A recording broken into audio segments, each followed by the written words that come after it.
Duncan, who they'd sent along to look after us, goes, "Look, Russell, you've really got to get down off this van. Look, if I get off the roof of this van, I'll be compromising everything I believe in. There will be no programme. If I get off the roof of this van, there is no programme. I'm not the person that deserves this programme." Right, and then started to put my finger. I go, "You make me sick, Duncan. You make me sick." I go, like, start sticking my was fingers standing down my beneath throat. him. Russell was leering off the top of the van with his bottle of gin, and Duncan was sort of like, Duncan was nearly crying. Like, a lot of people nearly cried. I laughed. I just thought, this is so insane. I walked off up the road, and I just looked back, and the silhouette against the sort of sun coming up. This ridiculous situation.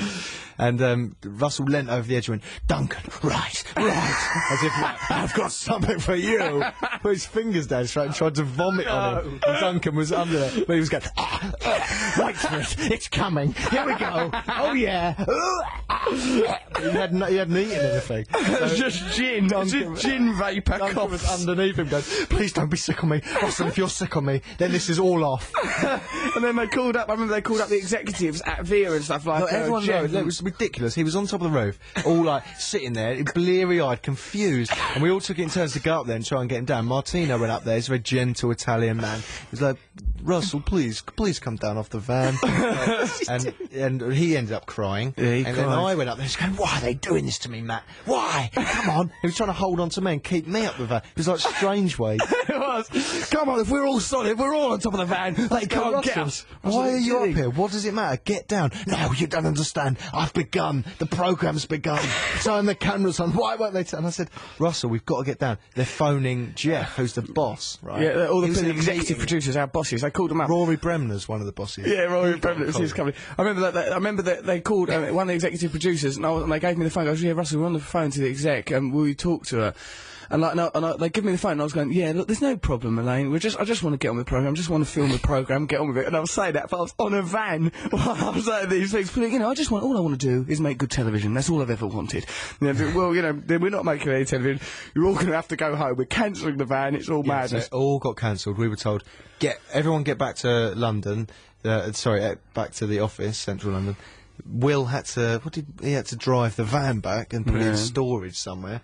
And it was like waving goodbye to, and I was the only one who was stuck with him. It was me and him, like, left in Notting Hill. We went to a pub. And then he just went, "Oh God, what's happened?" Like that. and then I said, "Oh, let's go to the pub." We went to the pub, which must have been 11 by then. Yeah, it went on a long while, the van roof protest. It was like Strange Ways. It was a long, long thing. And then we were in the pub, and then Russell turned around to me, and he was going, "It's pretty bad, isn't it? It's pretty bad." Always using the royal we. I don't know why we did this. Why did we do this? What were we thinking, Matt? Why did we do it? Getting on that roof was pretty childish when I look back at it. Why did we drink all this gin? Let's go, Russell. And then he turned around, he's like holding on to me with his little claw hands in panic. And he went to me, "It's going to be all right. Let's just not tell our mums." He actually said that. That was my solution, was to not tell the mum. We better play a song. No, we can have some news now. Okay, right, this time for some news, but for us, this is a future echo. This isn't news that we'll ever know of. Let's hear some news! BBC Six Music. Listen to Russell Brand on Six Music. I'm here with Matt and Trev. We're talking about getting ourselves into all sorts of trouble. What's this then? This girl calls Goth Shell. She goes, "I used to be in the school choir at junior school. One day there was a concert at the Royal Northern College in Manchester. It was a big event, and our headmaster was attending. Halfway through the concert, two lads who were sat behind us started messing around, lying down on the floor, which we thought was hilarious. I suppose you do at that age. So we were giggling girlies for the rest of the concert. Anyway, the next day at school, me and my friend were called to the headmaster's office along with the two offending lads. We thought it was for a reward because we were all prefects and model pupils, but the headmaster wasn't happy at all and told us that he was watching us at the concert and our behaviour stood out a mile, and he was disappointed, and we got a right telling off. We were mortified. That's not that bad, I think. People just laying down, and they were only giggling by association. But that's the kind of trouble I imagine that Trevor Lott got himself into. Trevor, have you got any events, any troublesome events from your childhood or life? Always getting in trouble. What, as a child? I was always threatened with expulsion and things like that. Tell us a story. Well, the worst one was actually at university. Go on. Yeah, and I come out of this quite well, actually. Tell us then. Well, because you shouldn't be telling stories where you come out of it quite well. Look, let's hear you then. I can't imagine it's true. We used to live in Ifor Evans Hall, a residence in Why Camden. are you creaking around on your chair like that? Sit still. What is creaking around for, Trev? It's the chair that's creaking. It's like doing a show with that wooden woodpecker out of Bagpuss. Yeah, Professor Yaffle. What are you creaking around for, Professor Yaffle? I'm all tensed up, aren't I? I'm all pulsing. We went and had a little experience together. It was a team building experience. We went on flotation tanks, right? And like it was quite nice. It was weird. It's like being in the belly of a whale a little bit, a sort of a cyber whale from cyber whale. That nice cyber whale, a gentle whale. 2 minutes. Well, it was all right. Again, we was in a bit of a rush. To get to the flotation tanks. There was sort of a little bit of pressure. I had a barbecue this morning in my house. It rained throughout the barbecue, and we were just like we're English and just tried to just keep a stiff upper lip and just ignore the rain and the horror of this barbecue. We got to the flotation tanks a little bit late. They sort of talk you through it. Okay, you'll be in there. What kind of you have to select what kind of music. Trevor insisted on bark. Did you get bark, Trev? No, I got some modern, frightening classical music that went all atonal and spooky. Yeah, it went atonal and I spooky. got that rainforest. I had a rainforest, quite nice. I had my head at the wrong end, so I didn't hear it. So we all had to go in our separate little booths, and then it is nice. It is like a sort of a plastic whale. When you press a button, its head goes up, and it's got the different coloured lights. Mine had nice green light, and Trevor's had, I think, red light. What did you have? Blue light. Red light was a bit weird. It says escape pod on the thing. Yeah, and you feel like that. You feel Beautiful. like that bit when C-3PO and R2-D2 escaping Star Wars. You won't know about that, Trev, because you've ignored mainstream culture all your life, and that's why you can't fit in with society nowadays. I'll tell you who I felt like. I felt like Derek Smalls trapped in that thing on Spinal Tap when it won't open. Yeah, it is a bit like that. You felt all trapped, did you? That's what it was like at the end for me.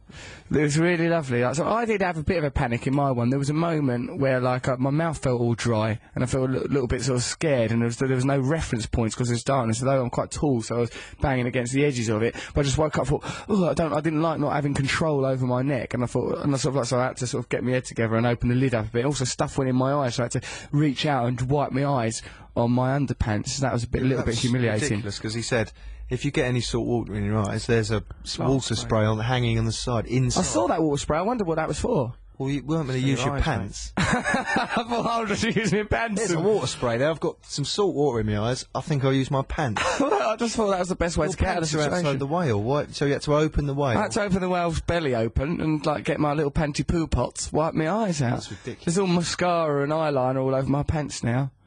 What? Well, not mascara, eyeliner. I've not got, just smudged mascara on my pants, that's all. God, you need more than a flotation tank, mate. Mascara and eyeliner on your pants and it's your own. Yeah, it makes a nice change. So, yeah, and then I came out, I thought, Trevor, I wonder what sort of experience, because I felt a bit disorientated when I got out, because there was that little panicky moment, right, and I went to see Trevor, and Trevor was, like, having a shower, like the victim of a sex crime, scrubbing himself, all terrified.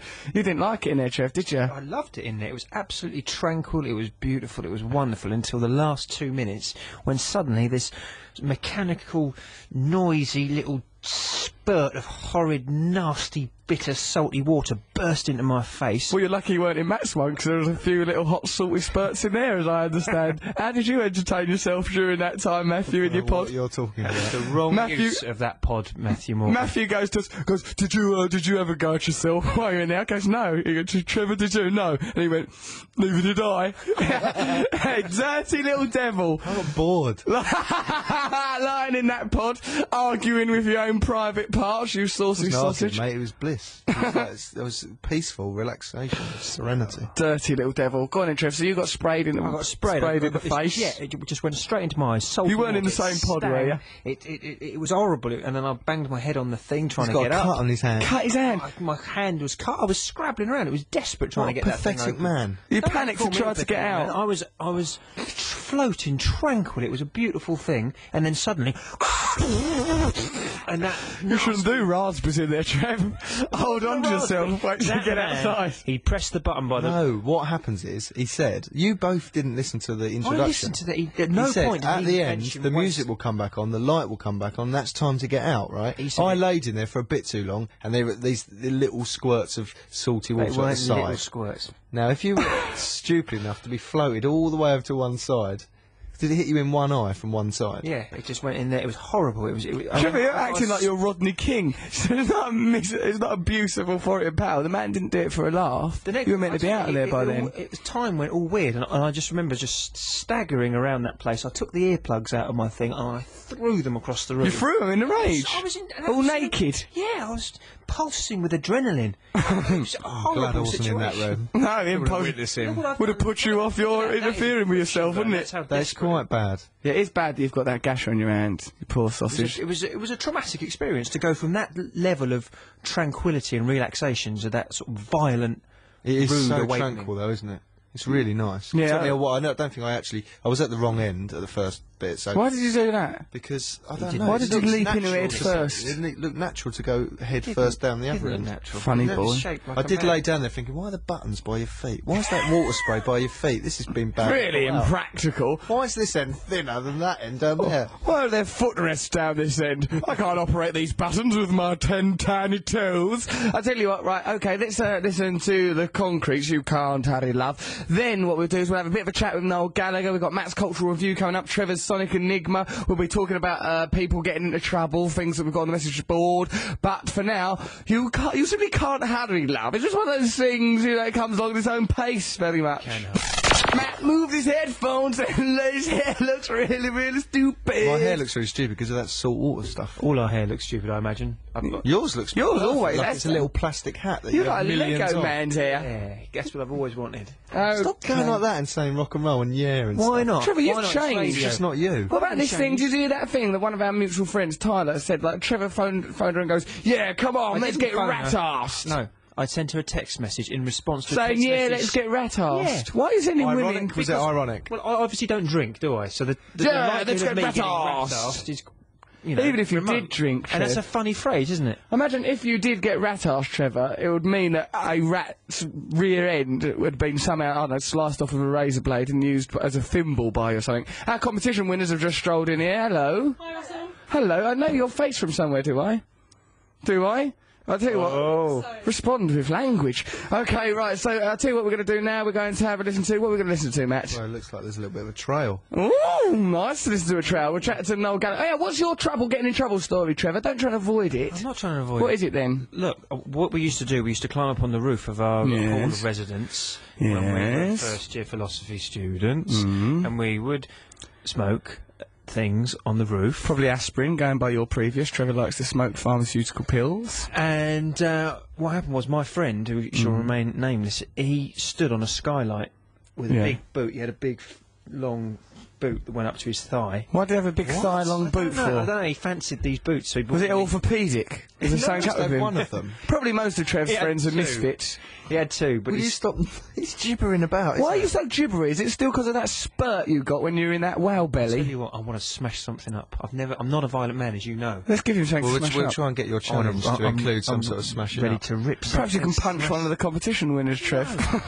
I wouldn't do that. Trevor, you've done. Go on, get on with your story about getting in trouble. Don't interrupt me. Well, you're jigging about. Stop jigging, Trev.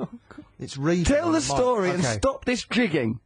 So what happened was his boot went through the skylight. Yes. There was a woman revising in the revising room, and all of a sudden it was like the Monty Python boot from the beginning of the Monty Python show. This boot came through the roof. Did it hit her on the head? Yeah, the whole skylight came down and landed on her, and it caused a massive commotion. We all ran, and there's this punk rocker Cowards. girl had her room, and her window overlooked the roof, and she saw me. She didn't see anyone else, but she saw me Yeah. up there. So she went to the professor that was the head of It's our not very halls of resi- punk. Exactly. Not No. very punk, is it? Almost anti-punk. And she went there and said, "Oh yeah, Trevor Locke was up there." So I got hauled in front of him, and he said, "You were seen up there the night that the boot came through. The night that boot came through. What have you got to say about it?" And I said, It wasn't me. It was Wasn't what's me. his name? I I bet he didn't. grasped. You it ratted straight him up. out, didn't I you? didn't. He went, "Oh, it was someone with really long boots. I don't know who that could be." Now, But this is just the have a story. look at these This is the point of the photographs of story. foot fetishists. Listen, this is the point of the story. They guessed that it probably wasn't me because she said it wasn't him, but he was there, he knows. Yeah. And I said, I don't know who was up there. Yeah. It was just me on my own. Well, because you're so honourable. Yeah, and he, so I got the blame for it. Yeah. They sent me a bill for £800. For a skylight, that's expensive. It is, isn't it? And they said that you will not be allowed to continue your degree course until you've paid it. And I said, I'm not paying it because it wasn't my boot that went through. Wasn't and my they boot. said, whose boot was it then? Whose I said, boot? I don't know. And so, and then I said... What happened, Trevor? What is God. this meandering, boring story about a boot? What happened? What happened was I went down to the lady who's in charge of the whole university, and it was a really hot day, and on the way down, walking down Camden, I undid my shirt, so I was completely open. Dirty. What? Horrible little yobs. This has got nothing to do with the boot. You've got to come in at that point. And I walked All this in stuff about a boot and a skylight. Trevor, we're pre-recording this show, and I'm very tempted. Matthew, are you tempted to just strike this rubbish from the Just record? restart. We could just I mean, restart it's the whole... tainted the whole good beginning.